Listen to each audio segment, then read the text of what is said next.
The dame is the beating heart of a pantomime. You've got your comic, who's the friends of the kids. You've got your villain, and you've got your lovers. It's stories. But the beating heart of a pantomime is the dame. Before, I'd been playing pretty much exclusively villains.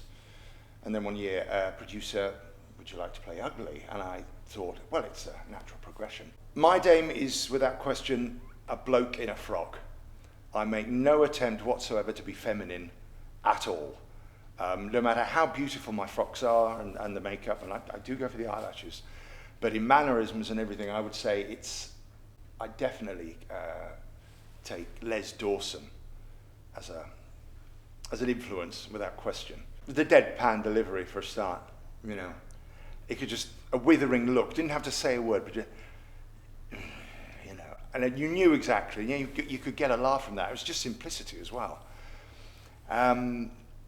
Also, I'm not a fan, and I know I'll probably upset some people, but I'm not a fan of people who do dame as a drag act, because I think the two things are completely separate, and should be separate. And while I admire drag acts enormously, I don't think that's what a dame is. I think a dame is quite clearly a man in a dress.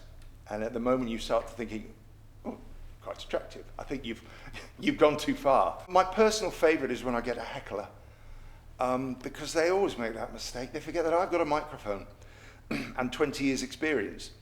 But that audience interaction, or banter, as they say, as long as it's nothing too cruel, as long as it's nice and light. The dame's usually the second to last to come on, because it's usually the villain, the fairy, the lovers, and then on comes the dame, and then on comes the comic, or the headliner.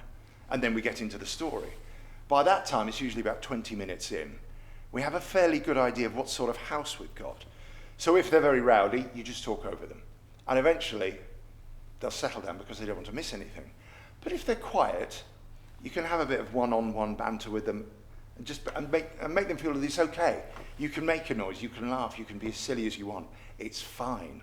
And I suppose that in a way that the dame is that sort of, it's all right, come on, enjoy yourself, or at least tell your face. And I have found in my experience that when you talk to kids and you ask them what their favourite part of the panto was, a lot of them say the story.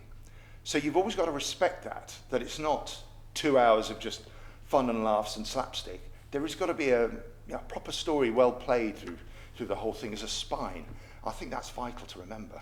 The dynamic between the comic and the dame is vital, absolutely vital. And it depends on who's playing whom, what type of performer they are. I played ones where it's the dame knows everything and the comic's an idiot. But I've also done one where they're both idiots, but somehow they muddle through. So my biggest piece of advice was always be generous to your other performers, because you'll get it back tenfold. Because I've seen people tread on each other's laughs and upstage each other, and it just comes across as mean-spirited.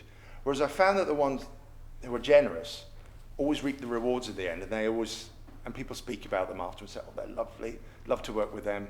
And you see the show, and then it's a different atmosphere. So I'm about to embark upon my 22nd, and I hope to do at least another 22 after this as well, because I genuinely feel passionately that it's one thing that we do it very well, and we just need people to keep coming. And so we need to pass it on to the next generation.